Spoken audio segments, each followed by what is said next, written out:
Hi guys, welcome back on Tech Aid. We are providing you practical solutions to your problems, whether it's a simple hack or a step-by-step guide. We have got you covered. In this video, I will gonna show you that how to delete an account on Shopify. First of all, you can open the Shopify application. I can already open the app. After opening the app, you can see the profile icon at the top left corner of the screen. Just simply tap on it, and after tapping on it, you can now go to the settings at the bottom left corner of the screen. And after this, you can now just simply scroll down. You can now tap on plan in the store settings, and after the page is loading, you can see the option trial. You can just simply tap on cancel trial, and after this, you can now tap on continue.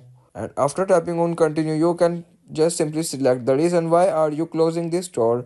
And after selecting the reason, you can now tap on continue, and it is a way you can delete account on Shopify app. If you want to keep your online activity private and access to restricted contents like I do, trying using a VPN. It's secure, easy to use, and makes a browsing safer. The link to buy is in the description below. If this tutorial helped, don't forget to like the video and subscribe for more practical solutions. Got questions or need extra help, drop a comment below and we will be happy to assist. See you in the next one. Thanks for watching.